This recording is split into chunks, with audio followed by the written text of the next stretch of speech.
Going on, y'all? It's your man Hanley from On the Line With. We're on episode 1 of 3 Card Chats.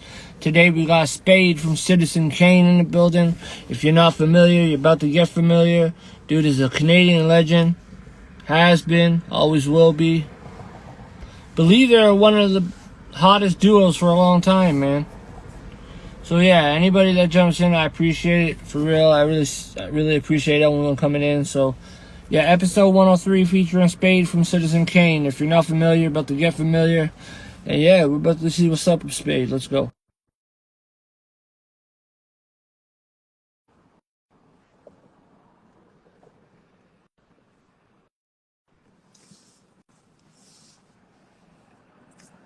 There we go. Now we're good. Yep. What's up? What's up, man? How you doing? I'm just chilling, man. Just chilling. How's life been? How's life treating you? My life is good. Life is pretty good. Older, a little bit wiser. There you go. There you go. And I was just letting people know that Citizen Kane is a well-established group from Toronto from years ago. And if they're not familiar, they're about to get familiar because we're going to get into it a little bit. Because we've been planning this for a while. It's just conflicts in times and stuff like that. You know what I mean? But I'm glad you're here now. I'm glad that you could give me a little bit of your time and we could speak and we could chop it up and I could get to know you a little bit better than just random text messages back and forth. Yeah. So Life gets in the way sometimes. yeah, it does. It does a lot. Lately, You froze a little bit. Okay, yeah, go ahead. my bad. So let's just take it back to the beginnings a little bit. When did Citizen Kane officially start?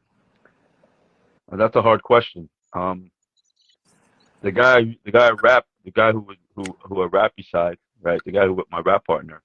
He's been my best friend since I was in kindergarten.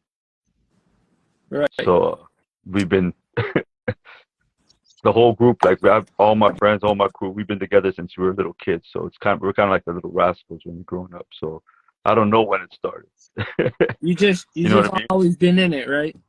Yeah, we just always been like in my hood where I grew up. We always been kids running around, been mischievous and stuff. What neighborhood was it that you grew up in Toronto? I grew up in this neighborhood called 400. That's in Scarborough. It's Okay. Eglinton and McCowan Road. Right. It's called 400 McCowan. Yeah. So you're obviously cool with all the OGs and legends and shit from back in the day that are from Scarborough as well, like Bishop Brigante. Oh yeah. And, well. He's an OG to you.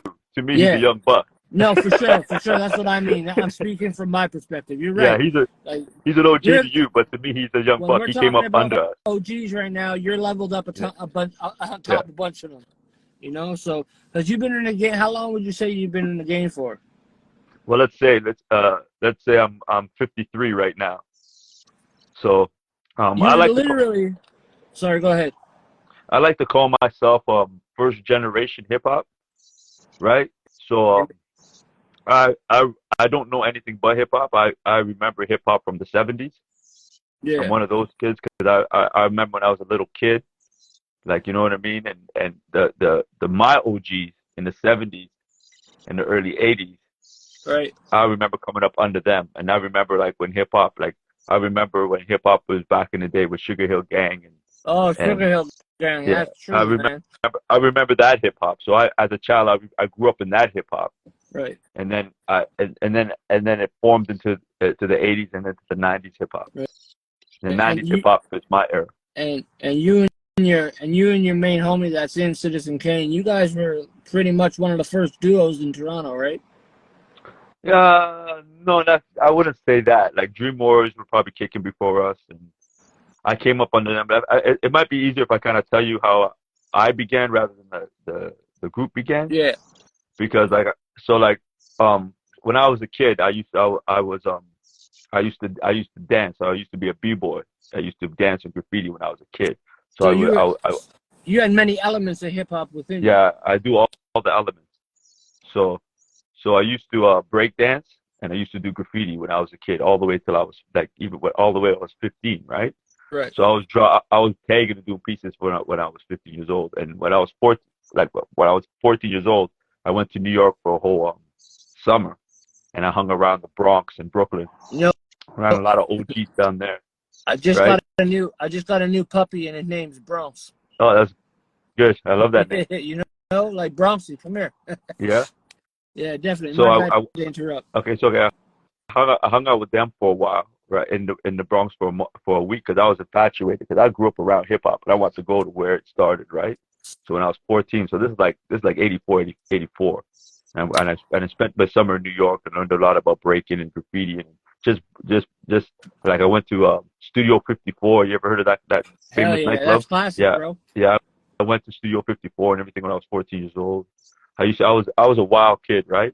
My mom didn't even know I was gone. I just hopped on a plane and went to New York. This is before they even checked ID Yeah, and stuff. I just hopped on a plane and went to New York.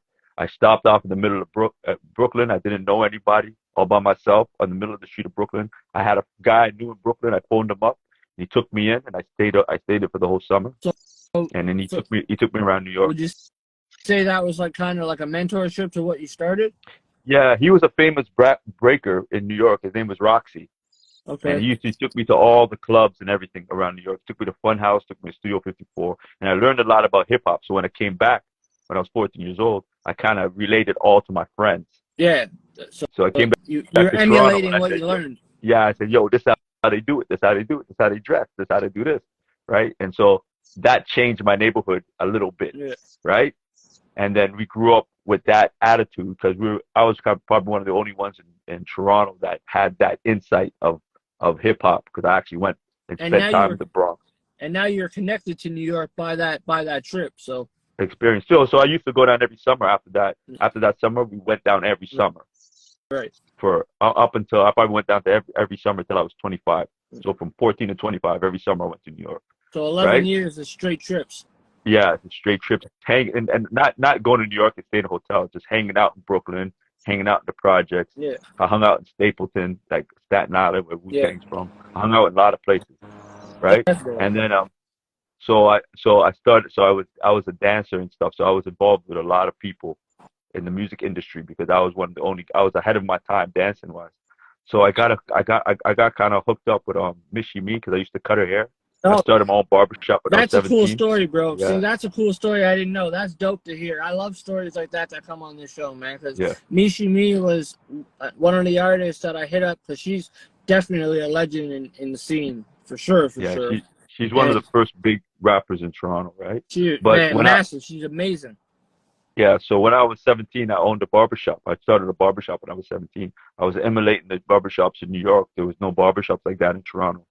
So I had my barbershop when I was 17, and I used to cut Missy's hair. And then she found that I could dance, so I started dance. I started becoming her dancer, right? So I was her dancer for years, and I saw her rap, and I saw her doing everything on stage, and I saw what the life was as an artist. And I went back to my hood, my boys, and say, "Hey, man, we just rap on the corner for fun." I go, "We could turn this into a business, Hell right?" yeah. So that's when we started doing our music. And At first we were called Last of an Ancient Breed. Then we changed our name to Citizen Kane. and what's the reason for Citizen Kane? Is there a specific reason? Well, like I'm a movie buff, right? I love movies. I always ever since I I was a was kid I watched a thinking lot of movies. that. Yeah. So that's considered the greatest movie ever made, right? And I always go by the expression that like life is like a movie, right? You live Right. like a Your life is like a movie, That's right? good. Like art imitates life, right? So and I also like the aspect of the Citizen Kane because a citizen is law abiding and Kane is like a sinner. So it's like you're living a dual life, right? Yeah, double life. Yeah, it's like the yin and the yang of being a citizen but being a sinner, a criminal. Okay. And when you were coming up, the first tracks that you started releasing as like the group and stuff, did you bring it to New York first, or did you put it out here? No, no, no, no. I didn't try to push my career in New York at all. No. No, like Why not? I had a lot of love here. Yeah. I got a lot of love in Toronto. I was Yeah, big you in Toronto. definitely still are, bro. Your name came up today, and I was getting messages like a motherfucker. So I was like, I've always been a fan. I've known you guys, but I The, was younger when you guys were making music, you know. yeah. So, The but the I came up the because of like the stuff you guys were putting out, seeing that Canada could actually have like an yeah. industry like similar to the States, smaller, mind you, but still similar in a way that we express and push our music. Well, the myth of Canada not supporting, I think it's a myth because Canada supported me. So I don't Yeah, when people Canada is say we very need Canadian supportive. support, yeah, I don't. I think it's a myth. I think it's just it's proper. You buy what you like. Don't Yeah, no matter where they're from. yeah. And the They thing could be from is, I think Timbuktu. it's Buy just who you like. I think it's a lot of just fake hate because the people who usually hate are the ones who say they don't get enough support from Yeah, them, so they're just bitter. yeah. Well, you got to be good, right? Yeah, It's exactly. that's on you, right? Yeah. It's on you. You got to be good. If you're trying to, You're selling your product. yeah, if you're trying to sell it to the public, you're not just trying to make it for like your like therapeutic ways for yourself. If you're trying to push it to the public, you got to brand it and you got to sell it right. If you're not going to do that, you're not going to get what you need. Yeah, you're selling your product, so people don't have to buy whatever they want to buy. So Exactly. so when we first started doing our music, this is like there's no the industry is kind of like um new, right? Right. So no one knew how to do music, right? We didn't even know how to do music, so we were going to music studios, and there was no studios. Like now, everybody has a studio in the basement, and everything. Back then, you had to go to like $1 million studio. Yeah. That's the only studios there were. Like What you have to. studio? What studio did you start at? I started a studio called Cherry Beach. It's the same studio that like Rush and those guys use. Okay. Word I up. was going to That's great. I was going to a That's major studio, crazy. but that's the only studios that was around. Yeah. So And you'd like, have to go to major studios, yeah. So you're right? recording at one of Canadians' like biggest bands Big studio. That studios. Like I mean, there's jacuzzis you and must there's have been. You must bars have been there. hyped. You must have been hyped though, just being like a little bit younger, going to a studio like that, putting out music that you feel is gonna express yourself to the public. Well, we don't know what we were doing, and when we went there, we were like we brought a sample, and at that time, the engineers of the studio didn't know what sampling was. Yeah. The only people who knew what sampling only people who knew about sampling was hip hop guys. Right. Right? So I'm going to a studio. I've never been in a studio in my life. I don't know anything about a studio, and I'm bringing records that I want to sample to an engineer who doesn't know what sampling is, and I'm Yeah. explaining to him what I want to take this part of the record and loop it over and over again, right? Yeah. And he's thinking we're crazy. He's thinking, "What you guys are nuts." Right? He Yeah. goes, "What do you do? Like, where's your instruments?" He's saying, "Where's your instruments?" We go, "We don't Oh, have no instruments. I We just feel have you. records." Yeah. Right? So our first songs were made like that. Just going to And the how studio, bringing samples. how they turn out like the first tracks. Um, they were good. Like the engineer at the time was amazed Yeah. because he'd never seen anything like that before. Yeah. So he was absolutely It amazed was by it. new. It was new to the music scene in Canada, especially like Yeah, it it was started. It music. started building and building quickly. So like engineers had to adapt. I mean, they had Hmm. to figure out what they were going to be doing because like now there's a whole new genre taking over Canada. Yeah. And So I came up through that, right? But then by the time we kind of after we did a couple songs, we kind of understood what we were doing, and then that's when it came to Black Rain was probably the first joint we really knew what we were doing, and and then all came up with those Black Rain. and all those tracks are still available on platforms or Oh yeah, all my old stuff is not on any digital platform. I don't put it out on digital platform. It's only on vinyl. So I sell I to this day I still sell the vinyl. oh you still got the vinyls? Yeah, and I still Oh, sell it. I still sell the vinyl internationally. I'm gonna have to hit you and talk about one of those for sure. Yeah, That's well, dope to hear. And so you were making music with your boy. And how long not was it until hold on. Let me correct you. It's not just my boy. Citizen Kane is not just me and my boy. Citizen Kane is my neighborhood. yeah, it's like a So there's collective, that right? yeah, you see two guys, but it's really probably like six guys Yeah, all involved. you guys are just it's a collective. You're putting, but it's going out under a banner. Yeah, I'm just the representative. Word. Yeah. And who are the other guys? If the people aren't familiar, who would My you say the other other guys involved are? my other partner is his name is Rob. Rob, we call him Rob Bly or P. His last name's Paris, so we call him P sometimes. Um uh he's now doing life in prison. So And that's the one we were talking about when we first started chopping it up, right? yeah, Okay, yeah. yeah. So that was that who you were initially making music with in the studio though? Oh, it was no, it was all six of them. We'd all go down Yeah. because I have I had two producers named the Down to Earth Twins. They're the guys who because I brought out mathematics Right. under Oh, my so label. we're So mathematics. Yeah. the twins were my producers, and their artist was mathematics, right? So mathematics is my boy, right? Yeah. And then I had Adrian, which is my other boy. He did all the business work. He was our manager, and like it was just a collective. I had another boy named Dave, and I had another partner named Mike. Like we what we do is that we did a lot of dirt back then, right? So Right. we collect our money because these studios cost a lot of money, and we collect our money. And then I'd say, this is what I want to do in the studio. I'd go to them and say, this is what I want to do. And then we take all our money Right. collectively, and then we go to the studio, and we all sit around to make sure the project got done. Right. And So the first project as a collective, like a full project, what was it? it was the epic. Sorry, say it again. It was the epic. The epic. By that time, right? Yeah, by that time I had a couple of joints, and guys were starting to hear what I was doing.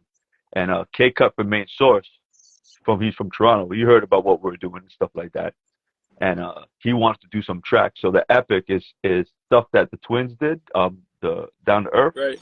that they did with us, and K Cut did two tracks on the epic, and that's that's the time now we know what we're doing. We're Right. coming out with a project, but we had a lot of misses. We were in the studio a lot of time trying to figure this stuff out. So it took a while. As much as you were in the streets, you're in the studio. I guess like a 50-50. Oh yeah, we worked on the streets just to get in the studio.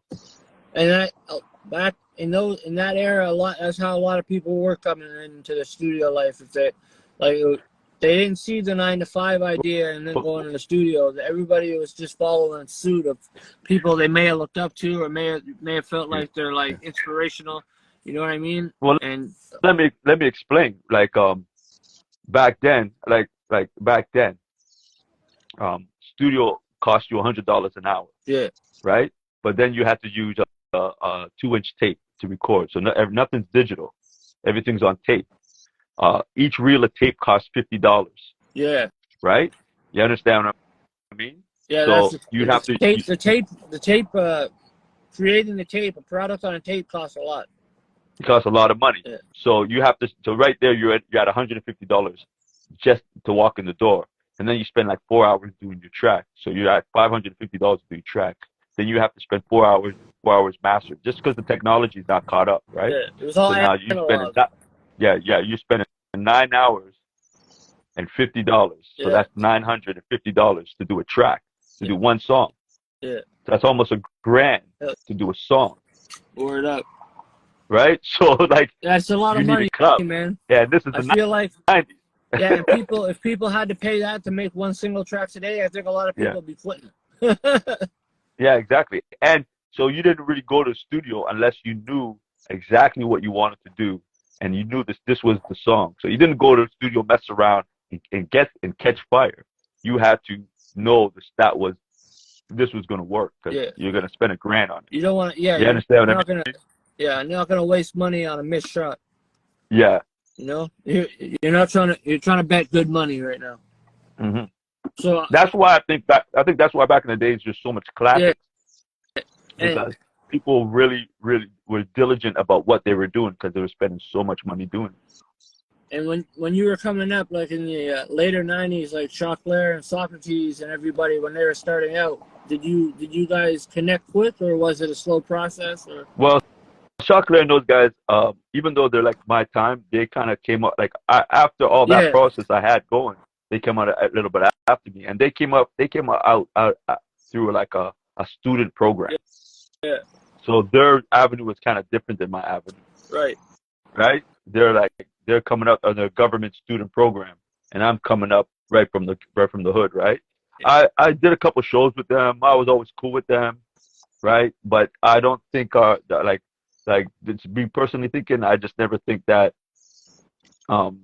just the avenue I came from and from the avenue they came from, we never clicked like that. Yeah, it was never. Like we'd hang out and drink and have fun and talk as peers, right? But musically and ideally, they were on different they were on a different path. They Yeah, were it was a just different they were trajectory. yeah there they were there to just do music, and I was there to represent my hood. Right. And did you did you like the music they were putting out when they came out? Yeah, I thought they like I love Socrates and stuff. Sock Like Hate Run. is fucking amazing. I think Hate Run Deep was really nice. I liked Chocolate. I think Chocolate did Father Time. I like that track.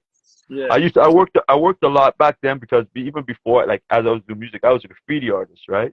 So Yeah. I worked with a lot of artists artistically. Like I worked with like I used to work all on Chaos's videos. I used to do Chaos, the set, man.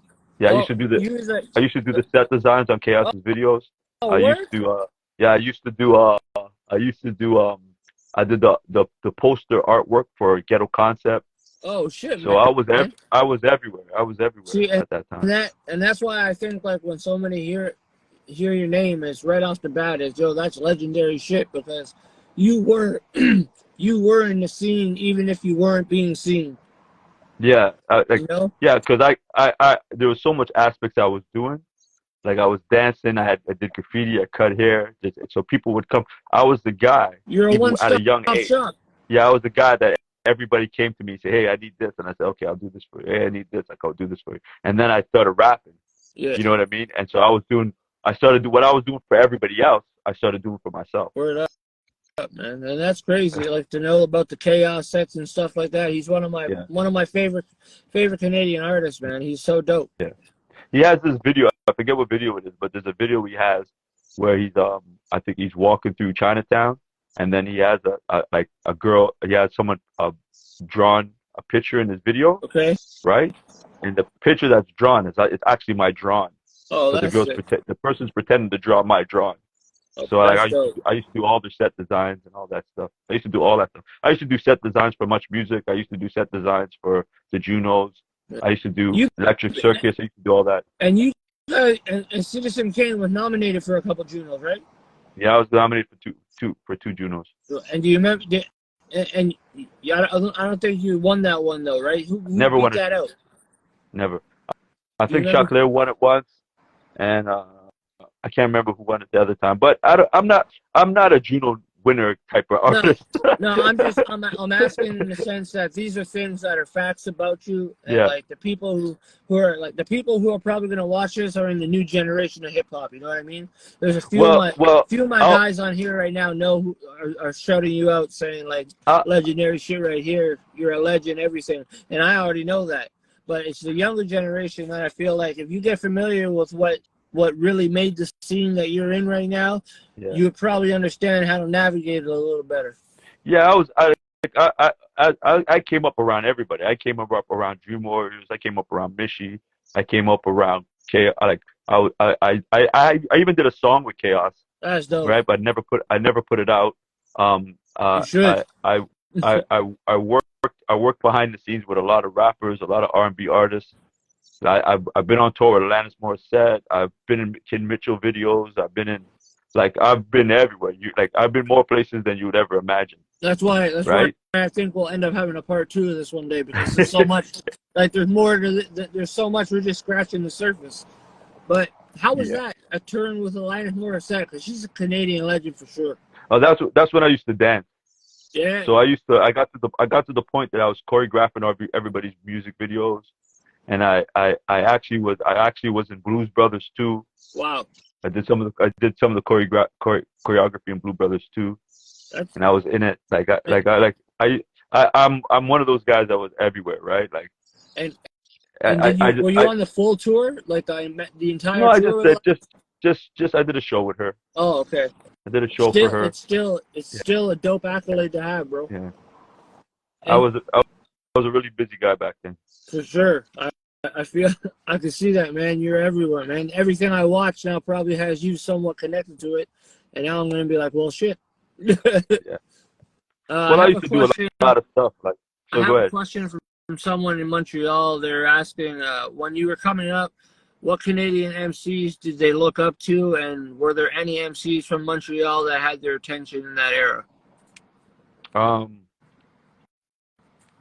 I can't remember too much artists from Montreal. A lot of Montreal. When I used to go do some shows in Montreal, a lot of Montreal rappers rapped in French. Yeah. Right. I always liked this style, but a lot of stuff I didn't understand.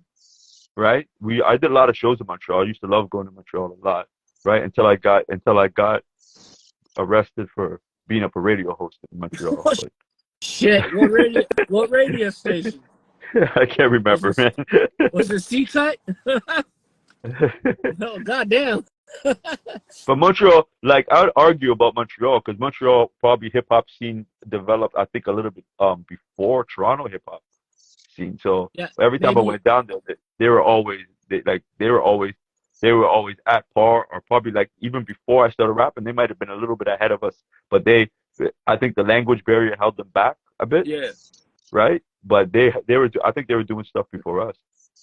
And these days, when you look back at all the things like you've done and stuff, like what's one thing that comes to your mind right away? Like what's the feeling you get? Um, I don't know. I did a lot of stuff. Um, I was never like you have to understand, like as a rapper and as anything as an artist, I was never like a guy who did it to be famous, right? Yeah. Right? Like I never did it for fame or money. I just don't think that way. Like um I'm I'm a very spiritual person. I've been a spiritual person from when I was very young, right? I was raised up around Rastafarians and stuff like that, right? So I've always been kind of spiritual person. Is that what But is that what your religion you follow is no, Rastafari? but I do not follow. But I do not follow Rasta. I'm a biblical person, right? Let's just say Okay, that, I feel you. right? But like the I can't pick out one thing I really did. But one thing I always did is I always did what I love to do, Yeah. right?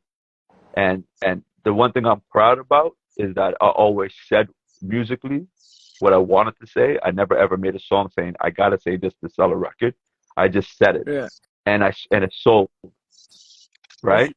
People It's know when half of you're the speaking truth, man. yeah. It's half of the reason why I never got to that level of like a Chaclair or a Cardinal, especially in Toronto, because in Toronto, what held me back is people thought I was a little bit too street, and then people thought I was a little bit too honest, and the record labels used to always come to me and say to me, "You gotta clean up your act." That's why they would point to Chaclair. You gotta be more like that. You gotta be like that. And I say I'm not gonna be like that. I'm gonna be me. Yeah. Right? I'm always gonna be me. And a lot of the people in the industry in Toronto held me back because they wanted me to But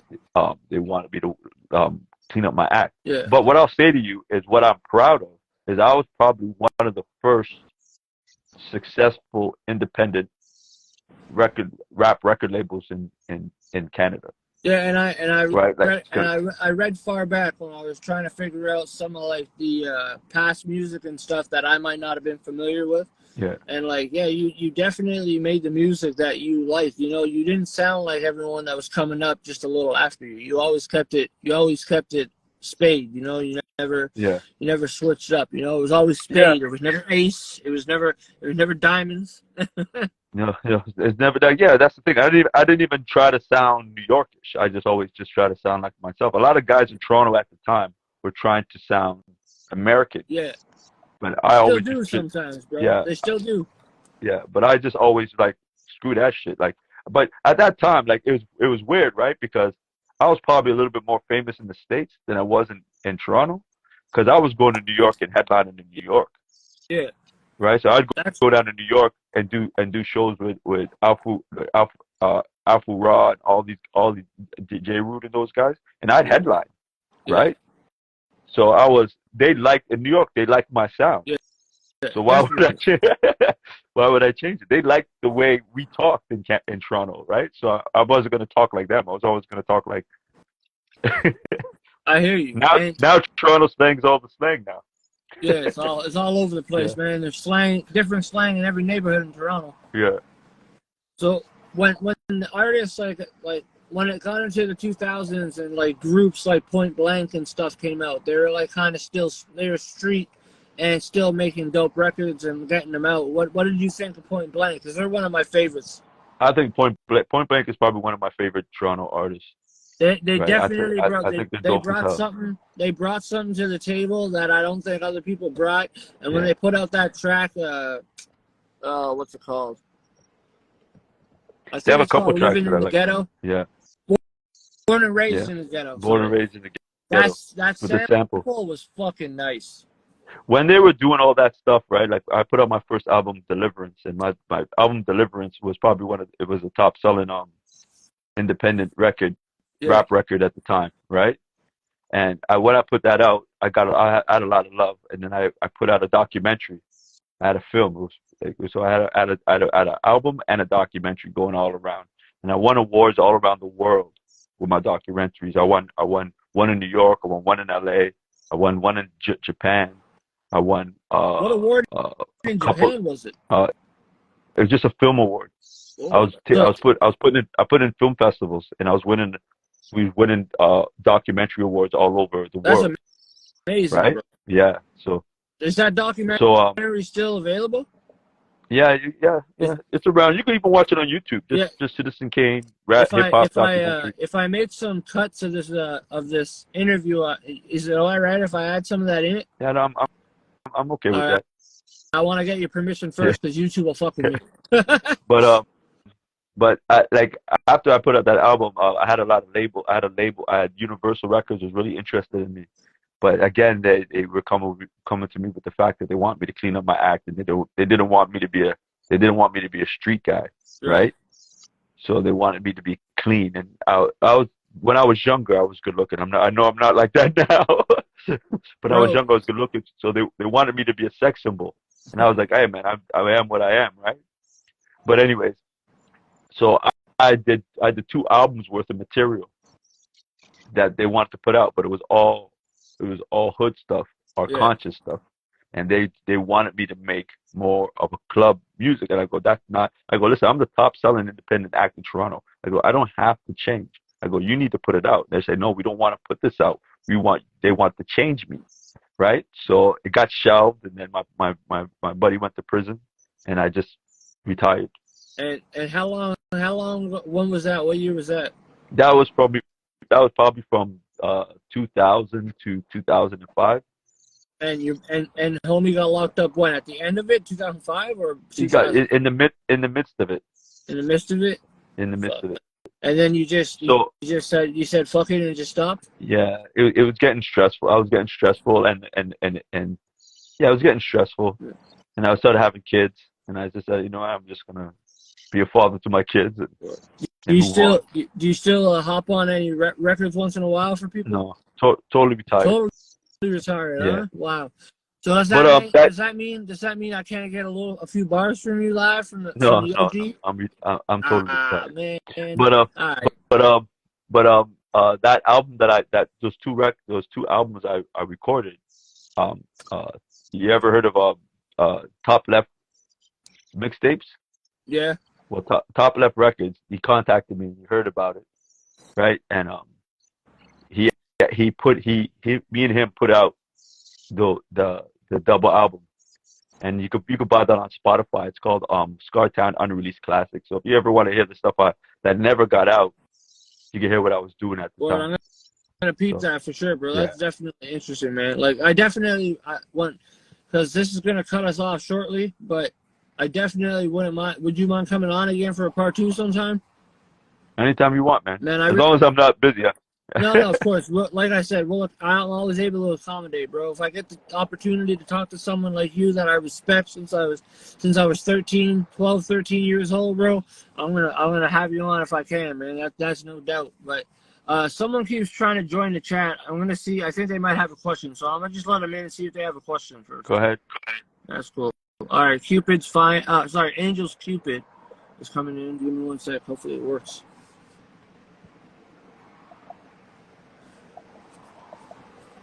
This is new, letting people jump in to ask questions. I'm just trying to engage with everybody lately, but I don't know if she's still in here or not.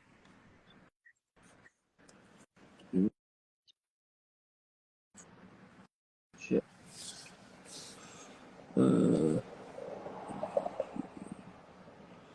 Oh, that's why she's not even in the chat no more. All right, never Oh, mind. okay. Disregard that. All right, trying to think.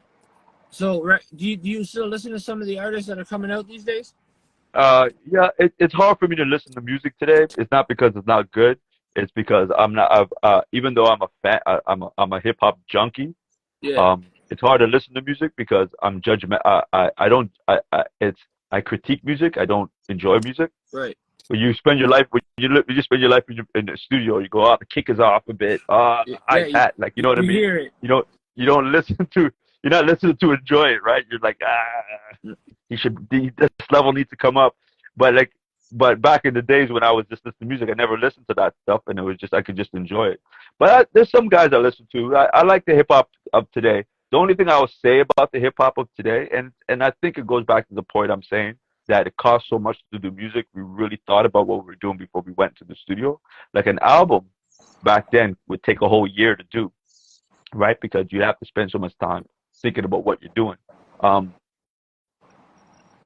uh, it just feels like even though guys are making good music, they're not making timeless music. Right, and art You is know what I mean? timeless and priceless, right? So, Yeah, yeah. uh, They're making generic music, so they're making music that's good. I can hear it, I hear it, but then 2 months from now, I forget about it. exactly. I feel Right? that. Very rarely you'll get an artist that could drop something that's timeless. Yeah, Right? And I don't think the mind of today's generation thinks that way.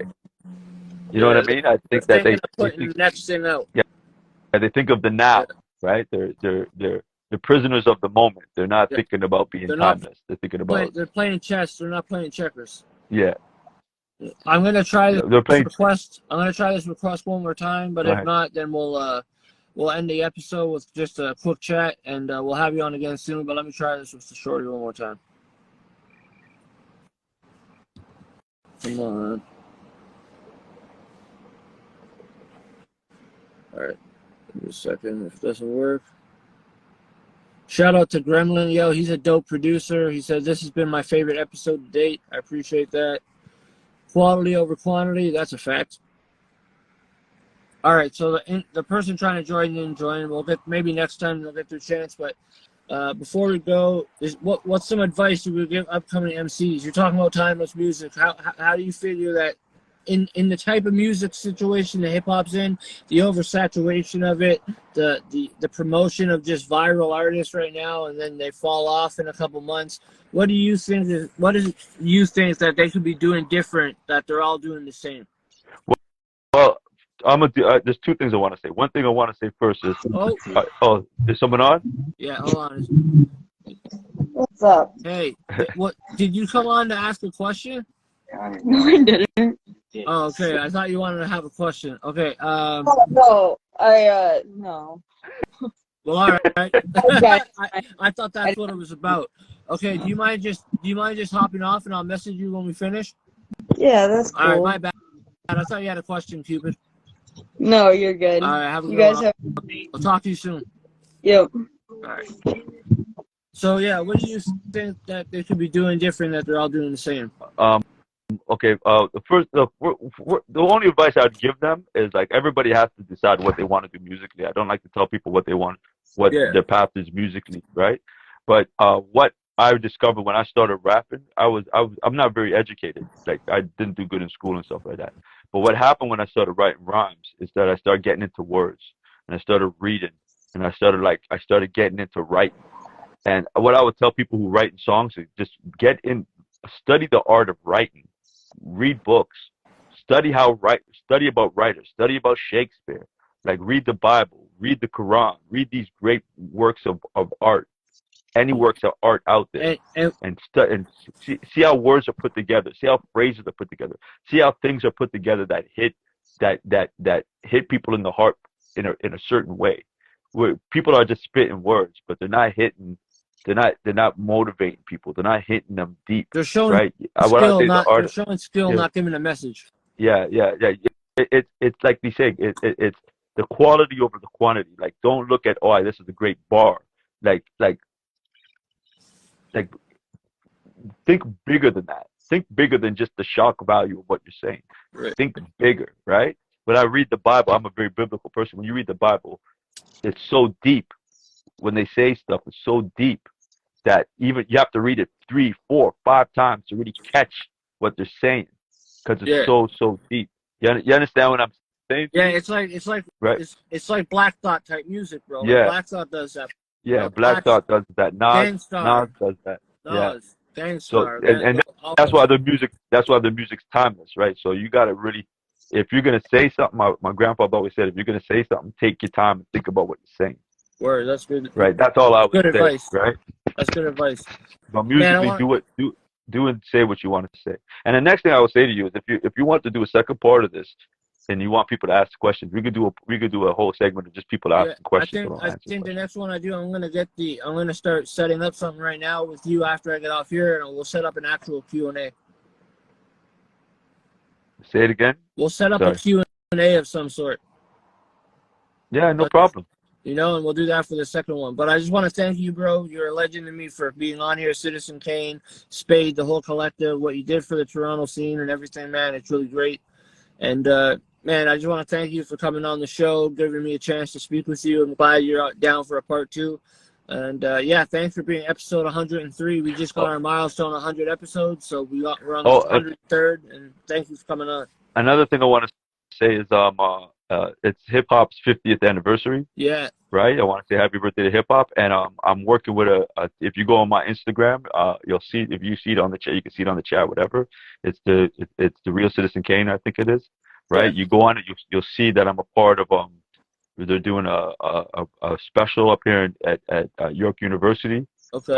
And I think it's in September that they're bringing up all the old heads of the hip hop the Toronto hip hop scene, and they're doing like a Q&A and That's dope. a whole shindig. And I'm a part of that, so I'm you not, might want to go on my Instagram and see what it's all about. yeah, I'm gonna do that because if I can get there and I have something in there that could get me footage, it'd be dope to do a little like hip hop 50th anniversary, but Toronto edition or something. Yeah, give me a stay in contact with me, and I'll give you a personal invite and get Word, you in there as media and stuff like that. bro. I appreciate it, man. I honestly do. Thank you for giving me the opportunity to talk with you. Still, even though it's life, free homie until it's reversed. And yeah, man, I just hope you're doing well. Thank you for coming on. And again, episode 103 was Spade from Citizen Kane. Everybody go check it out. He's got legendary stuff going on. He's respected throughout Canada, not just Toronto. It's Canada. Canada respects you. We love you. We appreciate what you've done. So thank you, my dude. Thanks, man. Blessings. Listen, we'll speak again soon. I'm gonna hit you up soon. All right, no problem. All right, take care. Peace.